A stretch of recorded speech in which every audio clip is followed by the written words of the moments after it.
Hello friends, എല്ലാവർക്കും movie talks അറിവിന്റെ പുതിയൊരു വീഡിയോ സ്വാഗതം. അപ്പോൾ ഇന്നത്തെ വീഡിയോക്കകത്ത് നമ്മൾ പങ്കുവെക്കാൻ പോകുന്ന 72ാമത് ദേശീയ ചലച്ചിത്ര അവാർഡ് പ്രഖ്യാപിക്കുമ്പോൾ നമ്മുടെ മമ്മൂക്ക മികച്ച നടനായിട്ട് മാറുമോ, അല്ലെങ്കിൽ ആർക്കൊക്കെയാണ് സാധ്യതകൾ എന്നൊക്കെയാണ്. വീഡിയോ ആദ്യമായിട്ട് കാണുന്ന സുഹൃത്തുക്കളാണെങ്കിൽ ഏറ്റവും ലേറ്റസ്റ്റ് ആയിട്ടുള്ള സിനിമാ വിശേഷങ്ങൾ അറിയാൻ വേണ്ടി ഇപ്പോൾ തന്നെ ചാനൽ സബ്സ്ക്രൈബ് ചെയ്ത് നോക്കുക.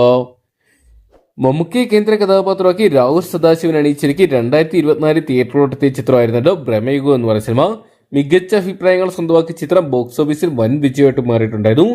ഇത്തവണത്തെ ദേശീയ ചലച്ചിത്ര അവാർഡ് നിർണയത്തിൽ പ്രധാന പങ്ക് വഹിക്കുന്ന മലയാള ചിത്രം ബ്രഹ്മയുഗമായിട്ട് മാറുമ്പോൾ ബ്രഹ്മയുഗത്തിനോടൊത്ത് മത്സരിക്കാൻ എത്തുന്നത് ആസിഫലി കേന്ദ്ര കഥാപാത്രത്തെ കിഷ്കിന്ദ കാണ്ഡം, അതോടൊപ്പം തന്നെ സൗബിന്റെ ചിദംബരം അണിയിച്ചിരിക്കുക മഞ്ഞുമൽ ബോയ്സ് തുടങ്ങിയ ചിത്രങ്ങൾ തന്നെയാണ്. എന്തൊക്കെയാണ് ഇന്ന് ജൂറി അംഗങ്ങൾ അവാർഡ് നിർണ്ണയിക്കുന്നതാണ് പുറത്തു വരുന്നത്. അതായത് ഇത്തവണത്തെ 11 പേരടങ്ങുന്ന ജൂറിയിൽ മലയാളികളുടെ പ്രിയ സംവിധായകൻ ജയരാജ് കൂടി ഉൾപ്പെട്ടിട്ടുണ്ട്. അതും മലയാളികൾക്ക് ഒരു സന്തോഷകരമായിട്ടുള്ള വാർത്തയാണ്.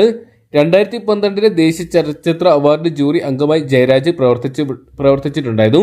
ഇതിനു മുമ്പ് കേരളത്തിൽ നിന്നും അടൂർ ഗോപാലകൃഷ്ണൻ, ഷാജി എൻ കരുണ്, പ്രിയദർശൻ എന്നിവർ സെൻട്രൽ പാനൽ ജൂറി ചെയർമാൻമാരായിട്ട് പ്രവർത്തിച്ചിട്ടുണ്ട്. മലയാളത്തിൽ കൂടുതൽ ചിത്രങ്ങൾക്ക് ഇത്തവണ അവാർഡ് കിട്ടുമെന്നുള്ള പ്രതീക്ഷയിലാണ് പ്രേക്ഷകരും. കഴിഞ്ഞ തവണ മികച്ച സഹനടി പുരസ്കാരങ്ങൾ മലയാളികളെ തേടിയെത്തിയിട്ടുണ്ടായിരുന്നു. കഴിഞ്ഞ തവണ പൂക്കാലം എന്ന് പറയുന്ന ചിത്രത്തിലൂടെ വിജയരാഘവൻ മികച്ച സഹനടനുള്ള ദേശീയ പുരസ്കാരം നേടിയപ്പോൾ മികച്ച സഹനടിക്കുള്ള പുരസ്കാരം ഉള്ളൊഴുക്കിലൂടെ ഉർവശിയെയാണ് തേടിയെത്തിയിട്ടുണ്ടായിരുന്നത്. എന്തൊക്കെയാണ് ഇത്തവണ മലയാളികൾ പ്രതീക്ഷിക്കുന്ന മമ്മൂക്കയ്ക്ക് മികച്ച നടനുള്ള നാഷണൽ അവാർഡ് കിട്ടുമെന്നാണ്. അങ്ങനെയാണെങ്കിൽ മമ്മൂട്ടിയുടെ കരിയറിലെ നാലാമത്തെ ബെസ്റ്റ് ആക്ടറിനുള്ള മികച്ച നടനുള്ള അവാർഡ് സ്വന്തമാക്കുന്ന ഒരു അവാർഡ് ഫംഗ്ഷനായിട്ട് ഇത്തവണ മാറും. എന്തൊക്കെയാണ് ഇതിനോടൊപ്പം തന്നെ പത്മഭൂഷൺ നേടി മമ്മൂക്ക ഇതിനോടൊപ്പം തന്നെ മലയാളികൾക്ക് അഭിമാനകരമായിട്ട് മാറിയിട്ടുണ്ടായിരുന്നു. എന്തൊക്കെയാണ് രാഹുൽ സദാശിവൻ അണിയിച്ചേക്കിയ ബ്രഹ്മയുഗം എന്ന് പറയുന്ന സിനിമ എന്തൊക്കെയാണ് ഒരുപാട് അവാർഡുകൾ നേടും.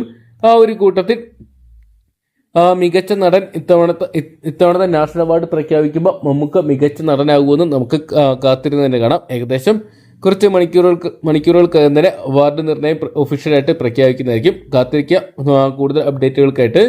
അപ്പോൾ മമ്മൂക്ക ഈ ഒരു വർഷത്തെ ബെസ്റ്റ് ആക്ടറിനുള്ള മികച്ച നാഷണൽ അവാർഡ് സ്വന്തമാക്കുന്നതാണ് നിങ്ങൾ എക്സ്പെക്ട് ചെയ്യുന്നത്. കമന്റ് ബോക്സിൽ പങ്കുവെക്കുക. ഏറ്റവും ലേറ്റസ്റ്റ് ആയിട്ടുള്ള സിനിമാ വിശേഷങ്ങളും ബോക്സ് ഓഫീസ് കളക്ഷൻ അപ്ഡേറ്റുകളും അറിയാൻ വേണ്ടി ഇപ്പോൾ തന്നെ ചാനൽ സബ്സ്ക്രൈബ് ചെയ്ത് നോക്കുക.